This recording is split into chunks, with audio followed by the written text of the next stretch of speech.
با سلام و خسته نباشید. به جلسه دوم کانال ریاضیکده خوش اومدید. ما در این جلسه با مفهوم ضرب و خواص آن آشنا خواهیم شد. خب در پایان جلسه اول من یه تمرین داده بودم که گفته بودم این جای خالی رو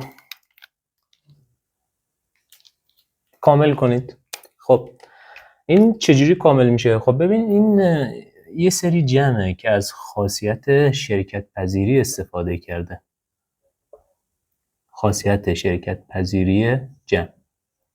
خب این اینجوری بود که میتونستیم به صورت گروهی جمع ها رو به صورت دلخواه انجام بدیم، یعنی هیچ الزامی وجود نداره که ما حتما آ رو به علاوه بی کنیم. خب حالا اگه این دو طرف مساوی رو نگاه کنیم، ما اینجا آ داریم، اینجا هم آ داریم، اینجا مشخص نیست، اینجا بی داریم، اینجا هم بی داریم.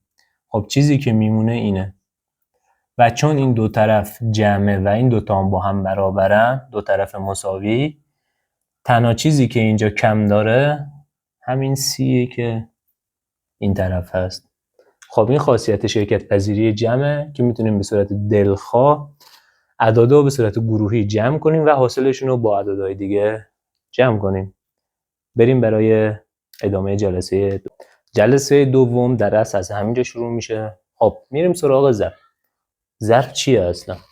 ضرب از جمع‌های پی در پی به وجود اومد. یعنی چی؟ یعنی اینکه یک عددی رو داشته باشیم و همون عدد چندین بار با خودش جمع شده باشه. خب میایم اولنش هم میشماریم. عدد 2 در اینجا 1 2 3 4 5 بار در خودش چی شده؟ جمع شده. پس چی شد؟ 5 بار. این 5 رو که تعداد دفعات جمع 2 است و می‌نویسیم، ضرب در خود 2 میشه چند؟ 2 5 تا 10 تا. خب بخوایم جمعش هم کنیم، 2 با 2 میشه 4 6 8 با این میشه 10. پس چی شد؟ ضرب از جمع‌های پی در پی به وجود اومده. یعنی چی؟ یعنی یک عددی مثل عدد 2 رو داریم و این چند بار در خودش جمع شده. تعداد دفعاتی که با خودش جمع شده رو در خودش ضرب میکنیم، میشه 10. حالا بریم بعدی. 5 یک بار، 2 بار، 3 بار، 4 بار، 5 بار، 6 بار. 6 بار با خودش چی شده؟ جمع شده. خب این 6 رو میایم مینویسیم، تعداد دفعات جمع، ضرب در خودش 5 6 5 تا 30 تا. خب 10 20 30. خب حالا که با مفهوم ضرب آشنا شدیم، نیازه که با خواص ضرب هم آشنا بشیم. ما اصلا قرار نیست ابتدایی درس بدیم. ما میخوایم به صورت مفهومی به شما به قول گفتنی ریاضی رو درس بدم. خب بریم خواص ضرب.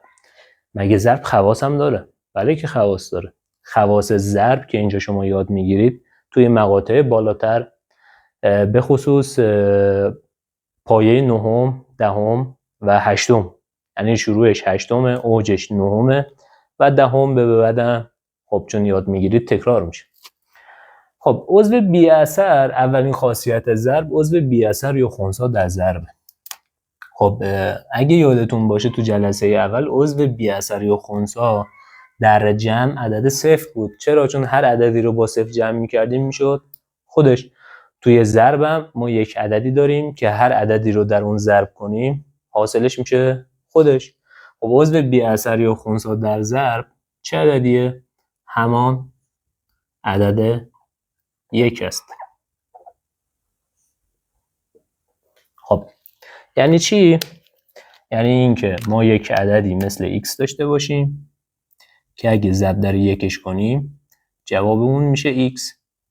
حالا مثال عددی اگه بخوام بزنم، خب x میتونه هر عددی باشه. به عنوان مثال 5 ضرب در 1 مساویه با 5، رادیکال 3 ضرب در 1 مساویه با رادیکال 3، بعد مثلا 3 پنجم ضرب در 1 مساویه با 3 پنجم. بریم برای دیگر خاصیت. خب دومین خاصیت ضرب خاصیت جابجایی. یعنی مثل خاصیتی که توی جمع وجود داشت. خب این خاصیت یعنی چی؟ یعنی این که اگه دو تا عددی در هم ضرب شده باشن، 2 تا 3 تا 4 تا، هیچی مهمی نیست، اینه که ما میتونیم این اعدادا با هم جابجا کنیم. مثلا اینجا داریم a ضرب در b که با b ضرب در a برابره. بخوام مثال عددی بنویسم میشه 2 ضرب در 5 مساویه با 5 ضرب در 2. جواب هر جفتشون 10. خب سومین خاصیت ضرب خاصیت شرکت پذیریه. خاصیت شرکت پذیری یعنی علاوه بر این که ما طبق خاصیت دو میتونستیم جابجا کنیم، مثلا جاهای اینا رو با هم جابجا کنیم، میتونیم طبق خاصیت شرکت پذیری میتونیم به صورت گروهی هم ضرب کنیم. یعنی چی؟ یعنی این که ما میتونیم اول A و B رو در هم ضرب کنیم، حاصلشون رو با C ضرب کنیم، یا اینکه نه A رو در C ضرب کنیم، حاصلش رو با B ضرب کنیم، یا اینکه بازم نه B رو در C ضرب کنیم، حاصلشون رو با A ضرب کنیم. بخوام مثال عددی بدم 2 ضرب در 3 ضرب در 4 مساویه با، خب ببین اینا رو من میتونم جابجا کنم، مثلا 2 4 تا اول بنویسم بعد ضرب در 3 کنم. خب میام از خاصیت شرکت پذیری استفاده میکنم، 2 ضرب در 3 ضرب در 4، یا اینکه نه میخوام اول 2 رو با 4 ضرب کنم، مثلا 2 ضرب در 4 بعد ضرب در 3 کنم، یا اینکه نه 3 رو در 4 اول ضرب کنم، 3 ضرب در 4 ضرب در 2. خب جواب همشونم یکسان خواهد بود. حالا بیایم با هم بررسیش کنیم. 2 3 تا 6 تا 6 4 تا 24 تا شد 24 تا. 2 3 تا 6 تا ضرب در 4 24 تا. 2 4 تا 8 تا 8 ضرب در 3 3 8 تا 24 تا. 3 4 تا 12 تا 12 ضرب در 2 هم 24. پس چه جابجایی، چه شرکت پذیری که همون ضرب گروهی میشه هیچ تأثیری روی جواب ما نخواهد داشت. فقط از اینا که استفاده میکنیم زمانی که میخوریم به یک جمله، به یک عبارت جبری که تشکیل شده از چند جمله ریاضی که تو پایه های 7 8 9 که گفته بودم، 8 9 10 گفته بودم میاد و باید بلد باشید. یعنی کمترین چیزیه که شما باید برای فصل عبارات‌های جبری و عبارات‌های گویا باید بلد باشید. خب بریم برای ادامه. چهارمین خاصیت ضرب خاصیت توضیح پذیری ضرب نسبت به جمع است. یعنی چی؟ یعنی این که اگه یک ضربی داشته باشیم، خب هرگاه علامتی نباشه یعنی ضرب. خب این اولین قدم، هرگاه علامتی نباشه بین دو حرف یا دو عدد یا معلوم مجهول میشه چی؟ ضرب. خب اولین چیزی که اینجا داریم ضرب، بعد داخل پرانتز جمع. خب اینو قبل از این که این جمع انجام بدیم میتونیم این ضرب رو بین جمع ها توزیعش کنیم. یعنی چی؟ یعنی میتونیم آ رو اول ضرب در بی کنیم، بعد دوباره آ رو ضرب در سی کنیم، بعد جوابشون رو با هم جمع کنیم. این میشه خاصیت توضیح پذیری ضرب نسبت به جمع. با یک عدد مثال بزنم، 2 5 به علاوه 7. خب اصلا بخوایم اول اینجا رو جوابشو به دست بیاریم، 5 به علاوه 7 میشه 12. 12 ضرب در 2 هم میشه 24. خب حالا بریم از روش توضیح پذیری ضرب نسبت به جمع استفاده کنیم. آیا ببینیم جواب ما همچنان 24 میشه یا نمیشه. خب میام 2 که اینجا هیچ علامتی نداره یعنی ضرب، این ضرب رو توضیح میکنم بین جمع. خب اینجا میشه 2 5 تا به علاوه 2 7 تا.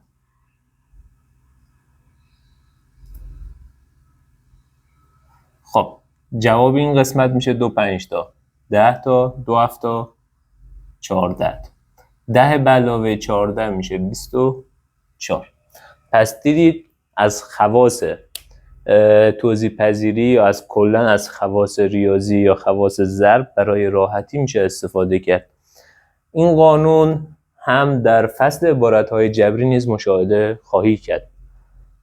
بریم برای ادامه. خب حالا رسیدیم به تعریف تقسیم به کمک ضرب.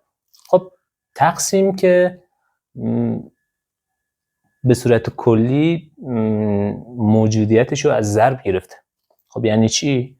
یعنی اگه ما یک تقسیمی داشته باشیم A تقسیم بر B، اینو اگه بخوایم به صورت ضرب تعریفش کنیم اینجوری میشه A ضرب در معکوس B که میشه یک بیوم. حالا معکوس B چیه؟ خب بریم اول معکوس رو بگیم. خب معکوس یک عددی مثل A میشه یک آم. چجوری شد؟ خب این اگه بهش مخرج یک بدیم، معکوس کردن یعنی این که جای این دوتا رو با هم عوض کنیم. خب الان اینجا رو اگه نگاه کنید یک اومده بالا، آ اومده پایین، به این میگن معکوس کردن. به عنوان مثال عددی بخوام بزنم، عدد مثلا 6. خب 6 بهش یه مخرج یک میدم، حالا چیکارش میکنم؟ معکوسش میکنم، یعنی برعکسش میکنم که یک میاد بالا 6 میاد پایین. خب این نکته هم باید بدونید که هر عددی مثل x مخرجش یکه. خب پس یعنی اگر عددی مثل x داشته باشیم که مخرج نداشته باشه، مخرجش یکه. خب اینو بخوایم معکوسش کنیم میشه چجوری؟ میشه یک x.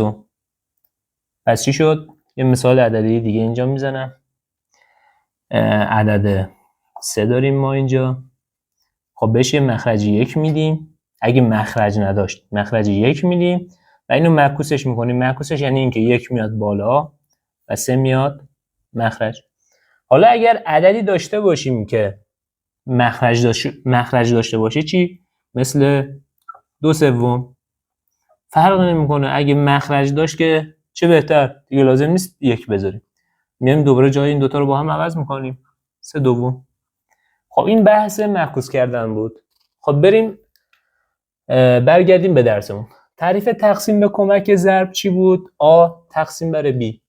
خب به صورت ضرب اگه بیانش کنیم، یعنی این تقسیم رو کلا حذف کنیم، چجوری میشه؟ میشه A ضرب در معکوس B، یعنی B رو معکوس میکنیم، چون مخرج نداره مخرجش رو یک قرار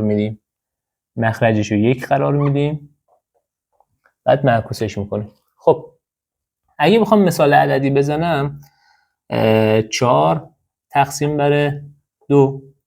خب اینو میخوام از حالت تقسیم برش دارم به صورت ضرب بنویسم. چجوری می‌نویسم؟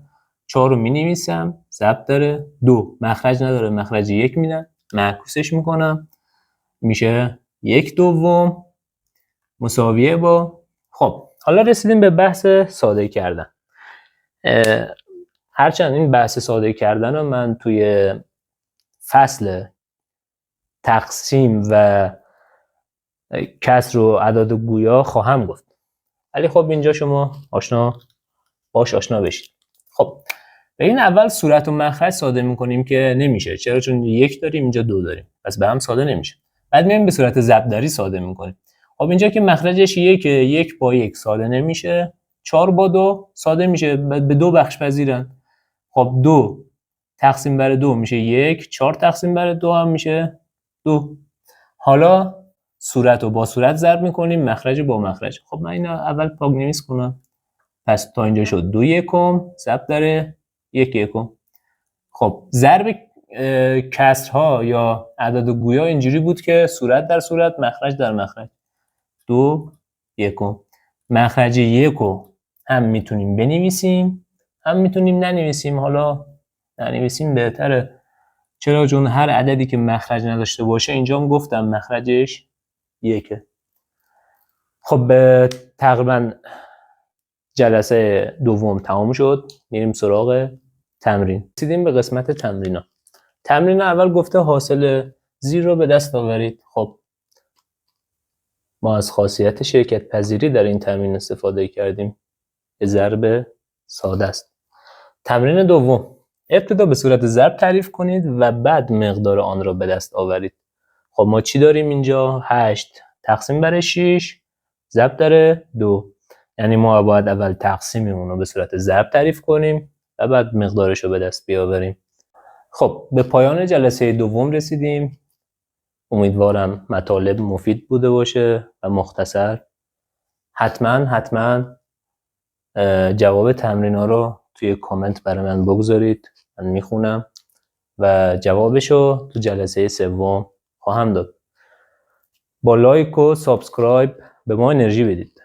حتما سابسکرایب کنید ما رو، زنگوله بغلش هم فعال کنید تا ویدیوهای بعدی رو که برای شما گذاشتم بتونید جز اولین نفرهایی باشید که براتون نوتیفیکیشنش بیاد.